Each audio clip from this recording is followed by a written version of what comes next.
Hello dear students. तो आज के वीडियो में हम लोग पढ़ने वाले हैं टॉपिक व्हीट स्टोन ब्रिज, जो कि आपका बोर्ड के पॉइंट ऑफ व्यू से काफी इंपॉर्टेंट टॉपिक होता है, एज वेल एज कॉम्पिटिटिव के अंदर भी इसके ऊपर से क्वेश्चन बनते हैं। तो सबसे पहले समझते हैं कि व्हीट स्टोन ब्रिज होता क्या है। देखिए, व्हीट स्टोन ब्रिज एक ऐसा अरेंजमेंट होता है जिसके अंदर आपको 4 रेजिस्टेंस कनेक्टेड होते हैं इस तरह से, ठीक है।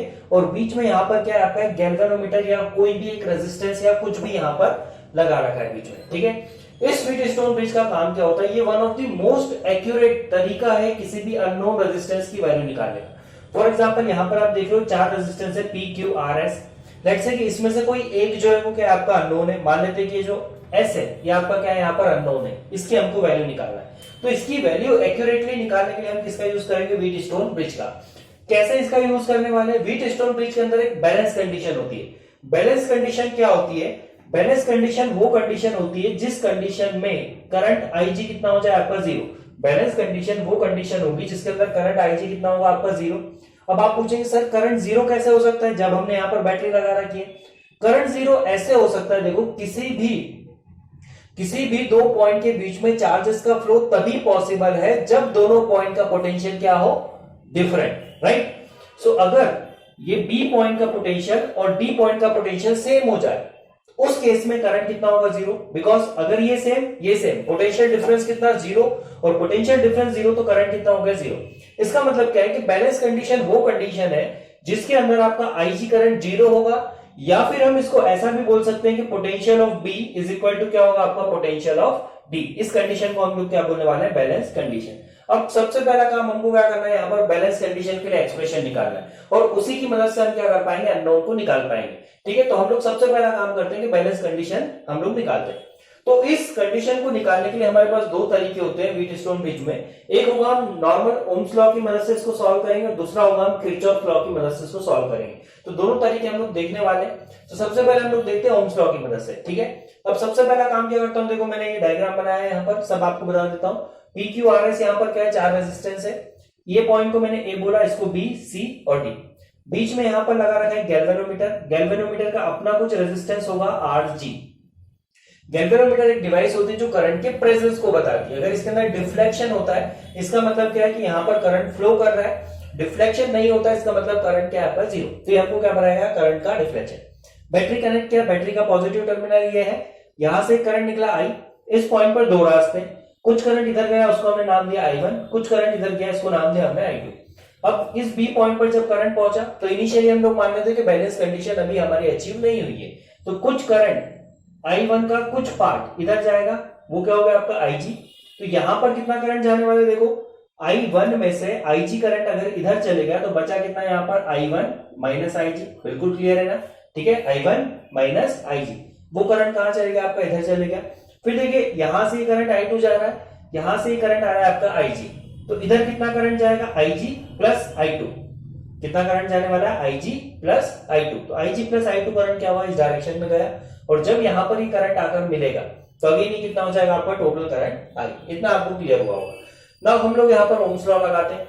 तो ओम्स लॉ के अकॉर्डिंग हम सबसे पहले पोटेंशियल डिफरेंस निकालते हैं पी के अक्रॉस। तो देखिए पी के अक्रॉस पोटेंशियल डिफरेंस क्या होगा, पी के अक्रॉस करंट कहां से कहां फ्लो कर रहा है, ए से बी तक। इसका मतलब क्या है कि ए का पोटेंशियल ज्यादा है, बी का कम है। हमेशा करंट हायर पोटेंशियल से लोअर की तरफ फ्लो करता है, तो ए का पोटेंशियल ज्यादा है, बी का कम है। तो यहां पर पोटेंशियल डिफरेंस को हम कैसे लिखेंगे, V A minus VB, V A minus VB is equal to Ohm's law के according current into resistance. Current कितना है I1, रेजिस्टेंस कितना है P। तो यहां पर हमने क्या लिखा I1P। सिमिलरली अगर इसके अक्रॉस हमको निकालना है तो देखिए कितना होगा, करंट ऐसा जा रहा है तो VB minus VC, VB minus VC is equal to कितना I3। I3 का मतलब यहां पर क्या है, देखो अभी हमने I3 की जगह इसको क्या लिख दिया, I1 minus G, I1 minus IG। तो यहां पर हमने इसको क्या लिखा, I1 minus IG into resistance. Resistance कितना हो गया आपका Q। तो ये हमारे पास क्या आ गई, देखो सेकंड इक्वेशन आ गई, ठीक है ना, I1 minus IG into Q। Now R के क्रॉस निकालो तो देखो करंट ऐसा जा रहा है, तो हम इसको क्या लिखेंगे, VA माइनस VD, ये लिखा हमने VA minus VD is equal to I2 into R, ये लिख दिया I2 इंटू R।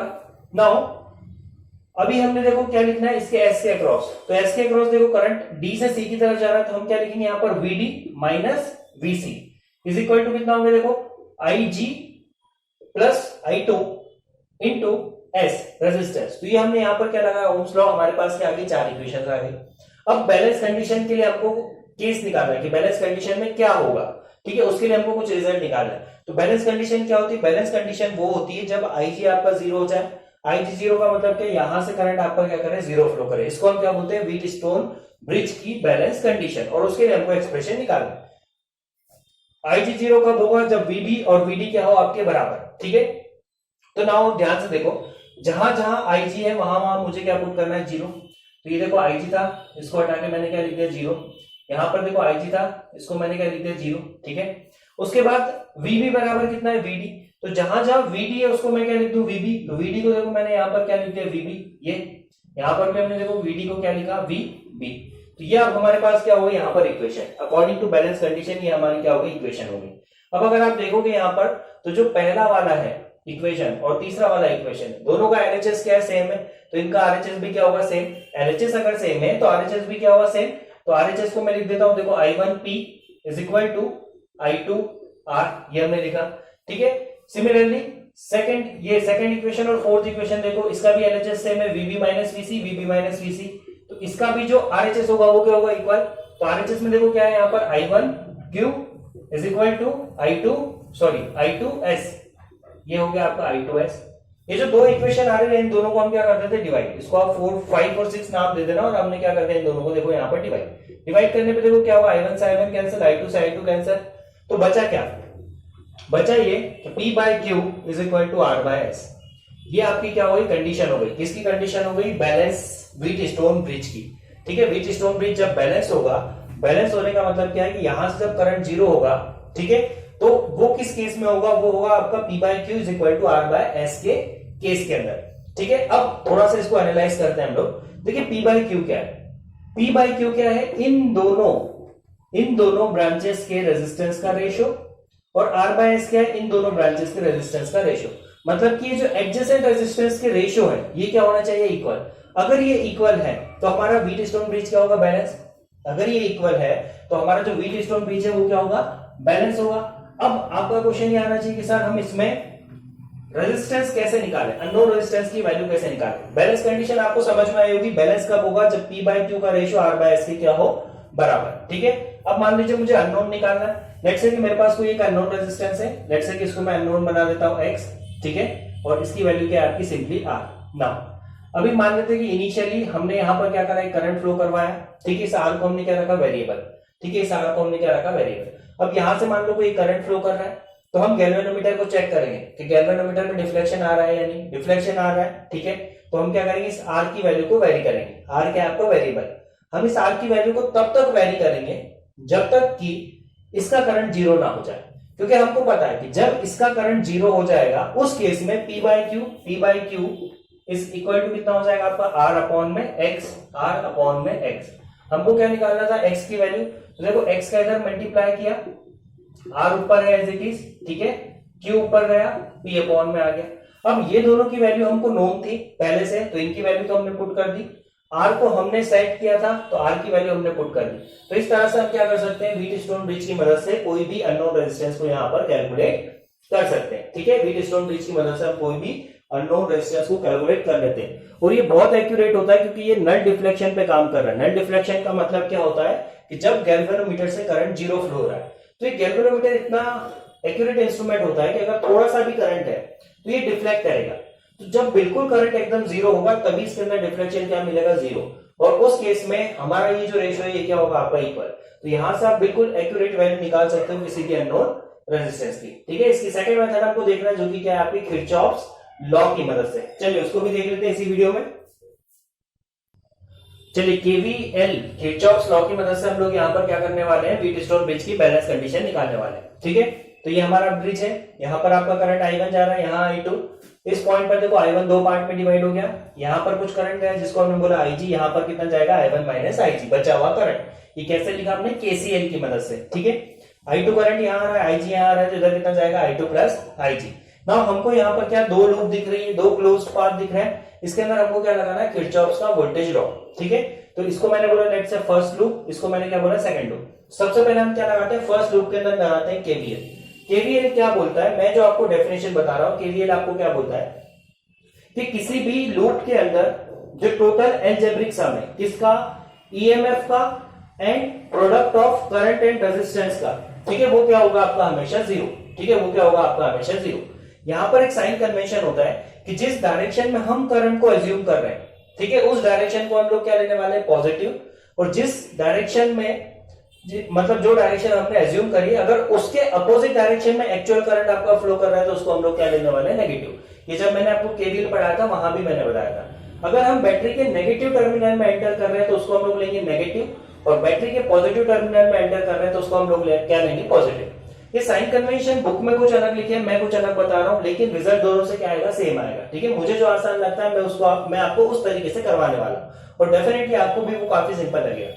तो लगा के देखते हैं, यहाँ पर बात करने से कोई मतलब नहीं है, क्योंकि हम 10 बार बोलेंगे केसीएल के बारे में, केवीएल के बारे में, आपके सिर के ऊपर से चले जाएगी। जब तक हम उसको अप्लाई नहीं करेंगे हमको समझ नहीं आएगा।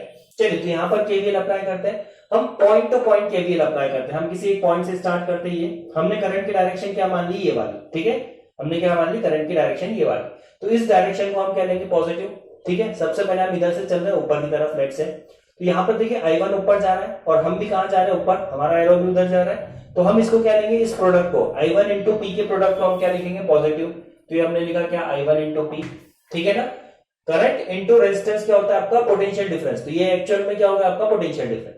फिर देखिए हम यहां से इधर आए, बी पॉइंट, बी से हम कहां जा रहे हैं, नीचे की तरफ, तो हम नीचे जा रहे हैं, करंट भी नीचे जा रहे हैं, तो इसको हम लोग क्या लेंगे, पॉजिटिव। करंट कितना है देखो, IG, रेजिस्टेंस कितना है, RG। RG किसका रेजिस्टेंस है, गैल्वेनोमीटर का। गैल्वेनोमीटर डिवाइस का अपना भी कुछ रेजिस्टेंस होगा। घूम कर आ गए नीचे डी पे, अब हमको कहां जाना है, वापस ऊपर। हम जहां से आए थे हमको वापस वहीं जाना है ना, तो अब इस ब्रांच में हम कहां जा रहे हैं, ऊपर, और एक्चुअल करंट कहां है, नीचे। तो एक्चुअल करंट की डायरेक्शन क्या है, हमारी डायरेक्शन से अपोजिट, तो इसको हम लोग क्या लेने वाले हैं, नेगेटिव। तो मैं यहां पर क्या लिखूंगा, देखो, minus I2 into R is equal to 0। ये मेरी क्या आ गई, एक इक्वेशन आ गई। किससे आई मेरी एक इक्वेशन, केवीएल से, ठीक है।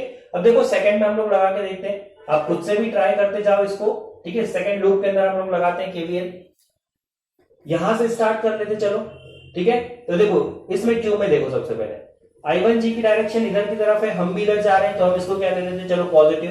तो ये लिखा हमने I1IG इंटू क्यू, ठीक है। फिर यहां से देखो हम इधर एंटर कर रहे हैं, और ये करंट कहां जा रहा है, ऊपर, तो ये करंट हमारे क्या है, अपोजिट है, तो इसको हम लोग क्या लिखेंगे, नेगेटिव। तो माइनस का I2 plus IG into S, ठीक है। फिर देखो हम यहां से आए, हम वापस कहां जा रहे हैं, इधर ऊपर, हमको इस पॉइंट तक जाना है वापस, तो हम कहां जाएंगे, ऊपर। करंट कहां आ रहा है, IG नीचे, तो ये वाली टर्म अगेन क्या होगी, minus IG RG is equal to कितना हो गया आपका, 0। ये हमारी क्या आ गई, सेकंड इक्वेशन। तो बहुत सिंपल है, देखो इस तरीके से केवीएल लगाना आपका क्या होता है, बहुत सिंपल। अगर मान लो कि यहाँ पर कोई एक रेजिस्टेंस आ जाता, सॉरी, यहाँ पर एक कोई सेल होती, लेट्स से कि यहाँ पर कोई एक सेल है E1, तो जब हम इस E1 के नेगेटिव में एंटर करेंगे तो इसको हम लोग यहाँ पर क्या लिखते हैं, नेगेटिव। यहाँ पर हम क्या लिख देते हैं, माइनस का E1, ठीक है, और फिर एंड में इक्वल टू में क्या लिखते हैं, 0, ठीक है। तो ऐसा यहाँ पर होता। खैर डिफरेंट क्वेश्चंस करेंगे तो वहां पर आपको समझ में आएगा। नाउ देखो केवीएल लगाने पर हमारे पास क्या आ गई, दो इक्वेशन। अब हमको यहाँ पर क्या लगाना है, बैलेंस कंडीशन। बैलेंस कंडीशन क्या होती है, बैलेंस कंडीशन के अंदर IG आपका कितना होगा, 0। तो ये क्या लिखोगे आप यहाँ पर, at balance condition, at balance condition, ठीक है। बैलेंस कंडीशन के ऊपर IG कितना हुआ, 0। तो सबसे पहले पहली इक्वेशन में आ गए। पहली इक्वेशन में देखो, जब आप IG को 0 पुट करोगे, मैं यहीं पे करेक्शन करते जा रहा हूं, आप देखते जाओ। जब मैं IG को 0 पुट करूंगा तो मेरी ये वाली जो टर्म है वो कितनी होगी, पूरी की पूरी 0। बचेगा क्या, देखो आपका I1P माइनस I2R।